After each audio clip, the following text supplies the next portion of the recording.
You might think that Nintendo's biggest IP is Pokemon, and while you won't be wrong, there is one amazing IP that nobody talks about and is kind of slept on. Well, that's not actually true. People still love this game. But yes, I'm talking about the mustachioed, fun-loving, lovable Mario. So how did Mario become so big? And I wanted to really think through this because I recently bought a Nintendo Switch, and you can hear the sound of this amazing game.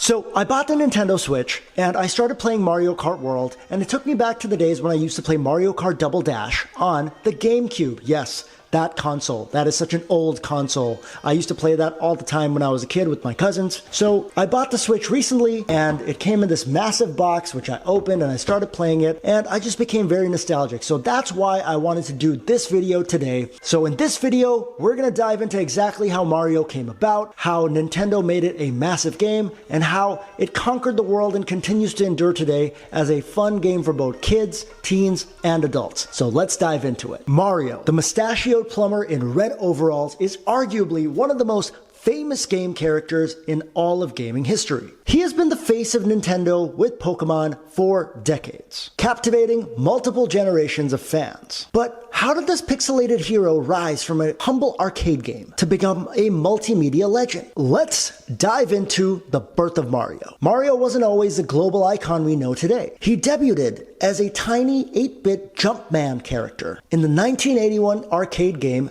Donkey Kong. I'm sure you all know who Donkey Kong is. The character was designed by Japanese game designer Shigeru Miyamoto at Nintendo.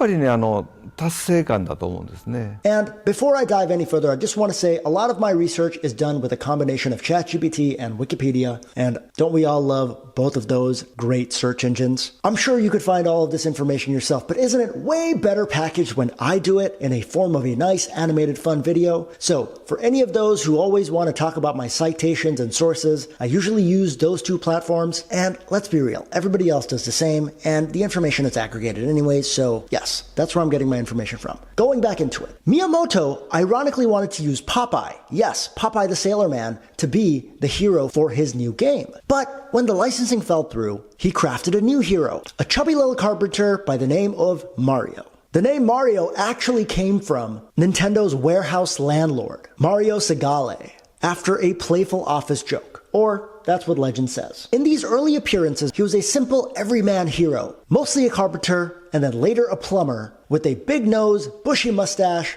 and a friendly smile and demeanor. According to Nintendo's official history, Mario first starred in Donkey Kong in 1981, and then the arcade game Mario Brothers in 1983, alongside his also famous brother now, Luigi. These games, however, established a basic premise, which would go on to define gaming for the next decade. A hero running and jumping through obstacles to rescue somebody he loved, or someone in need. This was successful, but merely a prelude for what was to become Mario's big break. As one journalist later put it, Miyamoto was successful in creating a versatile go-to character who could fit into literally any game scenario. An everyday man who did everyday things, who had an everyday job, but could ramp it up to help someone or save someone in need. This would later become a household name. But what was the turning point? The first big blockbuster game that announced Mario to the world and made him very, very popular was the smash hit Super Mario Bros. This was in 1985, and it was on the console NES, and it catapulted the character to global stardom. Super Mario Bros. Added lore to the Mario universe, introducing villains like the Goombas and Koopa Troopas in a side-scrolling adventure unlike anything ever before seen. It was the first game that let you move horizontally through expansive levels. If you remember this in arcades, do you remember going up and down, and jumping over crazy stuff? That was Mario's signature. Children and adults alike were enthused by its colorful design, quick gameplay, and just easy to understand game mechanics. Super Mario Bros. Went on to sell over 40 million copies. This was an astonishing figure at the time. It actually made it one of Nintendo's best-selling games ever. It made the Mario game a must-have and it was completely sold out in stores. What was so appealing about this game? It was easy to pick up, but very difficult to master, making it an instant hit with kids who would try and spend hours trying to just go up the levels as fast as they can, only to get knocked back behind and try and improve upon that overwhelming challenge. Super Mario Bros. Made sure that by the late 1980s, Mario Mania was in full swing. It's-a me, Mario. Following the breakthrough of Super Mario Bros., Mario quickly went from mere video game hero to pop culture icon. Kids in the 80s and 90s just couldn't get enough of him. Mario's friendly appearance, big cartoonish nose, the red cap with an M, and his goofy, "It's me, Mario." That voice made him instantly endearing to children. The games themselves were bright, colorful, and family friendly, which set Mario apart from a lot of other games at the time that were more based around teenage gameplay. Whether you were a 5-year-old just learning to hold a controller, or a teenager trying to master every different level, Mario's gameplay was universally fun and approachable. According to Jeff Ryan, author of Super Mario: How Nintendo Conquered America, Mario's immense popularity was no accident. Nintendo made him a star. Ryan explains that Nintendo did this by putting Mario in dozens of different games and genres in the 1980s. In fact, by the end of that decade, Mario had appeared in 12 different NES games, from platform games to puzzle games, effectively becoming Nintendo's quality seal. This strategy meant that Mario was everywhere wherever Nintendo had a footprint, reinforcing customers' awareness of Mario. Genius. At the time, Nintendo's constant promotion of Mario made Mario instantly recognizable and also very profitable for Nintendo during that time. By the early 90s, Mario was so famous that Universal Studios produced a live-action Hollywood film, 1993's Super Mario Bros. The movie didn't do so well, but it proved the cultural legacy and the cultural strength that the Mario IP had. I mean, when Hollywood wants in on your IP, you know you're doing something right. So that's how Mario started. Now let's look into the numbers as to why Mario is so dominant for Nintendo and such a big revenue driver. It's hard to overstate how valuable Mario is to Nintendo and to pop culture at large. According to Guinness World Records, the Super Mario franchise has sold more than 890 million copies of games. In fact, the Mario franchise is the best-selling game franchise ever. However, I would like to still dispute this because a lot of sources say this, but a lot of different sources also say Pokemon is bigger than Mario.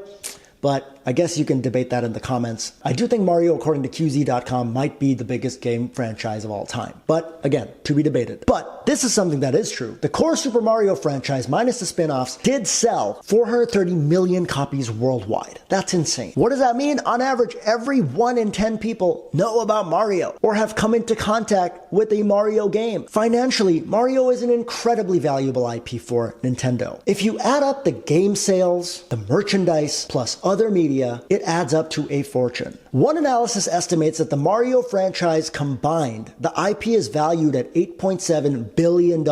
Yes, let's get that right. $8.7 billion. And that number doesn't fully even incorporate all of the merchandising and licensing that goes into it. To give you the sense of scale, Mario games alone have contributed to $7.3 billion.